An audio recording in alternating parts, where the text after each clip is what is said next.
Hello viewers, welcome back to my channel Legal Decipher. In the previous video, we had talked about Chapter 19 of the Code of Criminal Procedure 1973. If you have not seen that video, you can go and check it. The link is in the description below. Today, we're going to talk about Chapter 20 of the Code of Criminal Procedure. We'll go through the chapter and try to understand how the criminal codes work and how the Criminal Procedure Code is followed. So if you are new here, please like and subscribe to my channel to get the video notifications. So let's get started.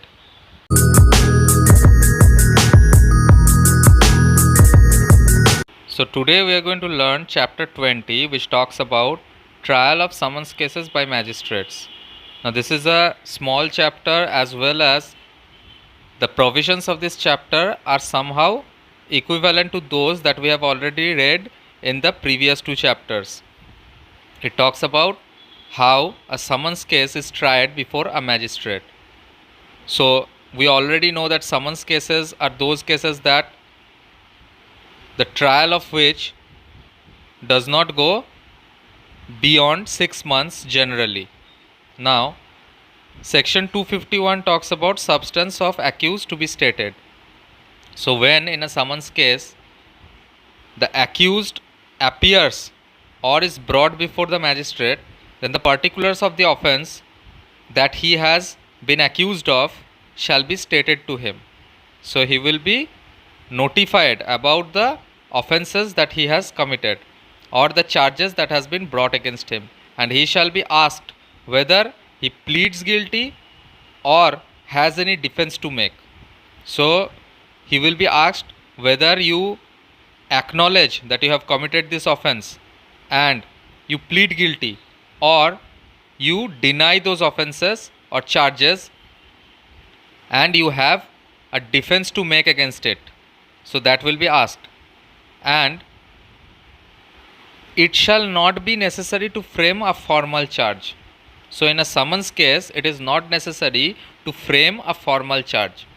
Now, section 252 talks about conviction on plea of guilty. We already know that if a person pleads guilty before a court, then he is convicted then and there. Now let's move on to section 253. It talks about conviction on plea of guilty in absence of accused in petty cases.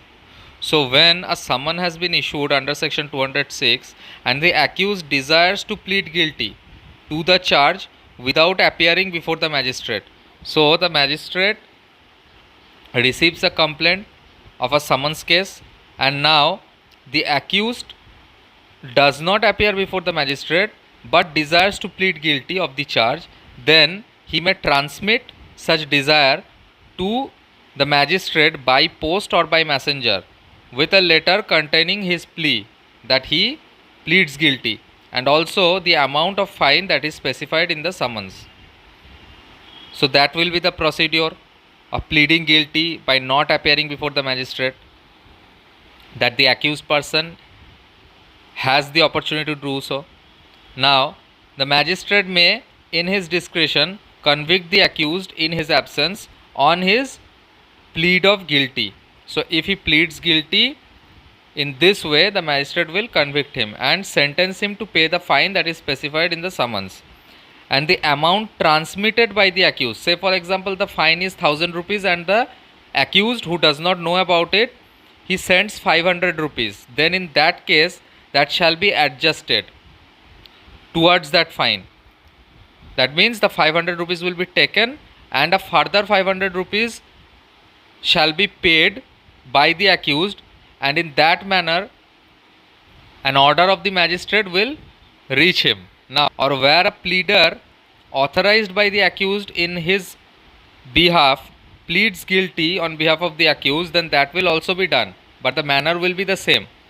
So generally what happens is that the person does not appear, he engages an advocate who pleads guilty on behalf of his client, and the fine amount is thereby submitted in the court.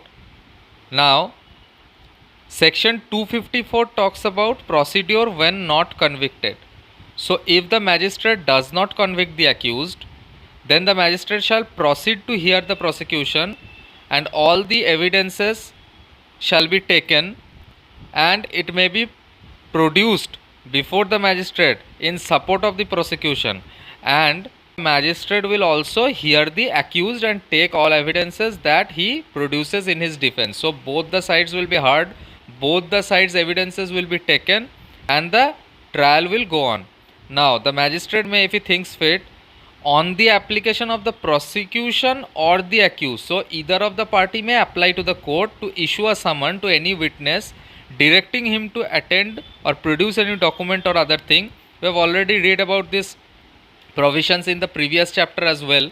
The same procedure will be followed here, whether it is a summons case or a warrant case or a case that is in trial before the court of sessions.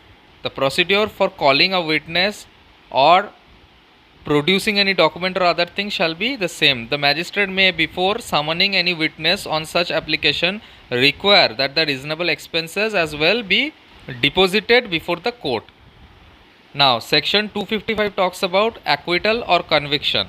Now if the magistrate, after taking such further evidence, finds the accused that he is not guilty, then he shall record an order of acquittal. So he will acquit the offender. Now where the magistrate does not proceed in accordance with the provisions that is laid down here, then if he finds the accused guilty, then he will pass a sentence upon him according to law. We all know that.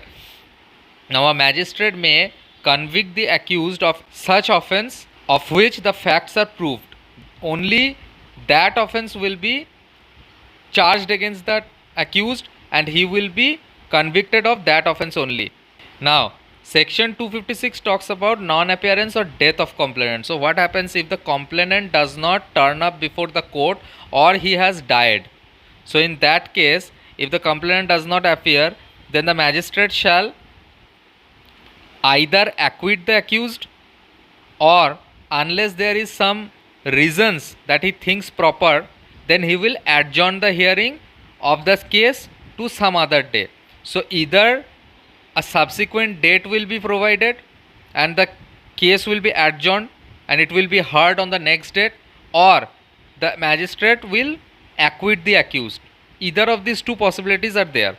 Now provided that where the complainant is represented by a pleader or by the officer conducting the prosecution, or if the magistrate is of the opinion that the personal attendance of the complainant is not necessary, so either the complainant is not required to turn up before the court as thought fit by the magistrate, or the complainant is already represented by a pleader or by a officer who is conducting the prosecution, then the magistrate may dispense with the attendance and proceed with the case. So the complainant will not be required to turn up himself before the court, and without him or without his attendance the case will be proceeded with by the magistrate. Now subsection 1 shall also apply to the cases where the non-appearance of the complainant is due to death. So when the complainant dies, then subsection 1 will apply. Now section 257 talks about withdrawal of complaint. So if the complainant at any stage before the final order withdraws his case and satisfies the magistrate that there are sufficient grounds for the court to permit him to withdraw his complaint, then the magistrate may permit him to withdraw the same and shall thereupon acquit the accused persons. Now section 258 talks about power to stop proceedings in certain cases.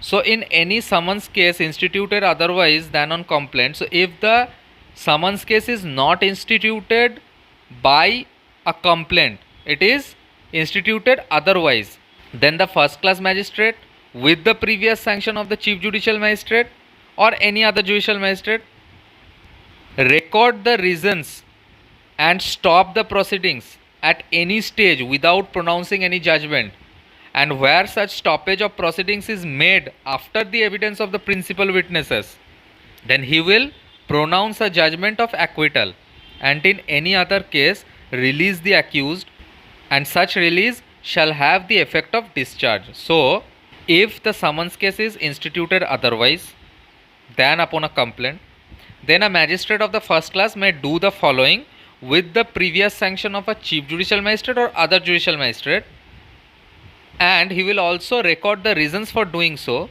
Now what will he do? He will stop the proceedings at any stage without pronouncing any judgment. Now, when such stoppage has been made after the evidence of the principal witnesses, so all the evidences of the principal witnesses are taken thereby, and after that such stoppage has been done. Now, in this case, the magistrate will have the power to pronounce a judgment of acquittal. Okay, he will acquit the accused, and in other cases, he will release the accused, and such release shall have the effect of a discharge. So, that release of the accused will amount to discharge of the accused. Now, let's move on to the last section. It says power of court to convert summons cases into warrant cases. So, when the course of the trial of a summons case relates to an offence that is punishable with imprisonment for a term exceeding 6 months. So, if the magistrate finds out that the offence that is punishable with a term period of imprisonment exceeding 6 months, and if it appears to the magistrate that it is in the interest of justice that the offence should be tried in accordance with the procedure of a warrant case, then such magistrate may proceed to rehear the case. So he will again hear the case in the manner provided by this court for the trial of warrant cases. So he will try it as a warrant case again, and he will again call any witness who may have been examined. So all the examined witnesses will also be recalled for taking their witnesses again in respect of a warrant case. So that's all in this video. If you like my videos, then don't forget to smash the like button and subscribe to my channel. Thank you so much for watching this video.